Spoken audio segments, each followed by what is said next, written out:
and it's like our culture doesn't support grief. It sees grief as a complete waste of time. See, it makes no value out of grief. But what I've experienced from grief over many, many years of working with it is grief is a profound and immediate gateway to our love. And that's because we only grieve for what we love, as Francis Weller puts so beautifully in his 5 Gates of Grief. We only grieve for what we love. We don't grieve for things that don't mean anything to us. They just pass us by. We don't even notice. So grief is evidence of our love, evidence of our caring.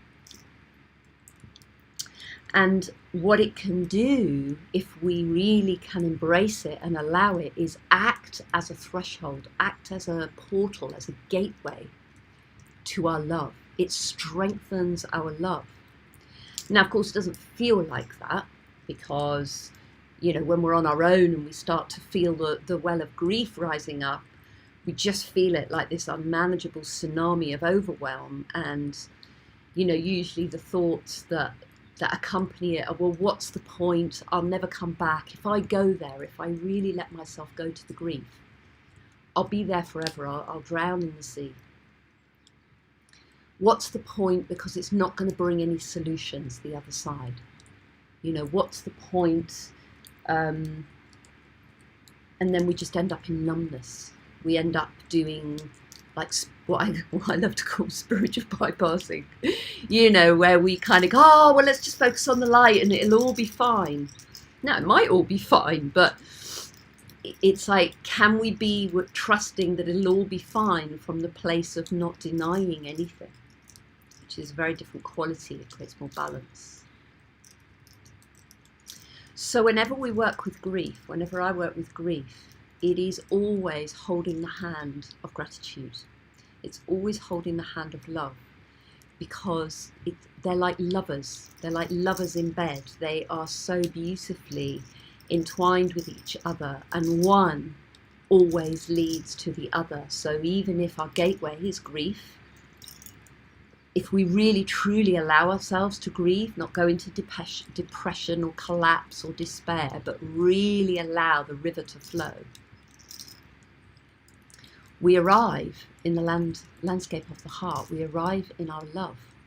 And the deeper we grieve, the more we feel our love. And yes, it's through loss, but it kind of cracks the heart open in a way that few other things do.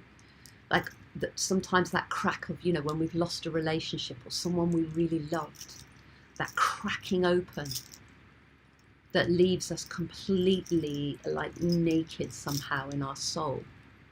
And it's really painful, like really, really, really painful.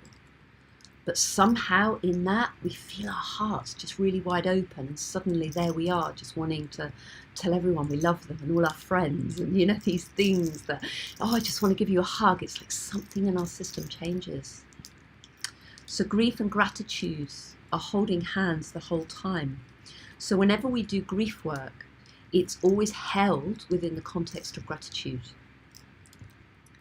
And gratitude is like the banks of the river, and grief is the river. And they need each other. Like the banks, its deepest joy is to hold the river. It doesn't force the river to go in a particular direction. The water is the one determining where the river flows, taking the path of least resistance as the land rises and falls. But it holds the river.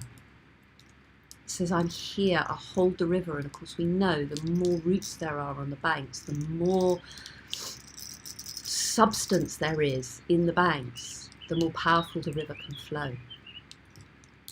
And in our culture, grief is hidden away. It's hidden away, and we feel a lot of shame around it. We feel like if we feel grief, there's something wrong, and we should be really positive and happy and get over it as quickly as possible.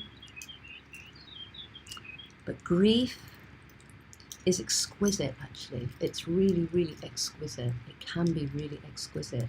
And I want to make a distinction between grief and depression, because depression is not an exquisite experience and collapse is not an exquisite or overwhelm, but actually grief, all of those other things that I just named, they aren't really the grief, the free-flowing river. They're us standing with our feet in the water going, can I jump in? Can I really allow this?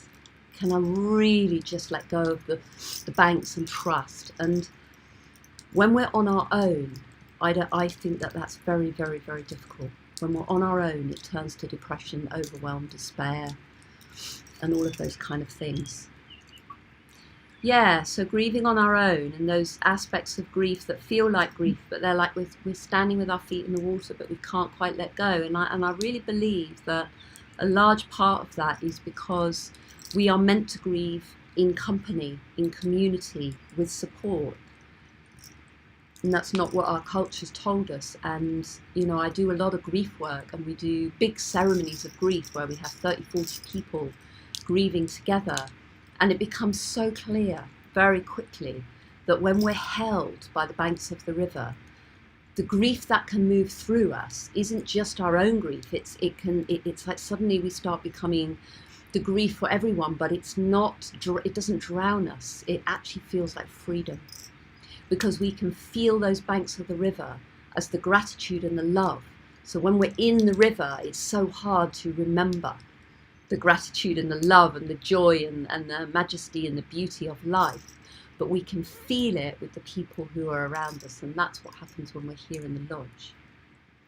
So I wanted to be here in the lodge and kind of let us create a sense of a circle. Like, imagine that we're here and we have our beautiful fire, we have the ancestors, we have the water, and of course the earth below. The whole lodge is made from earth, from trees and clay and straw and so on, stone.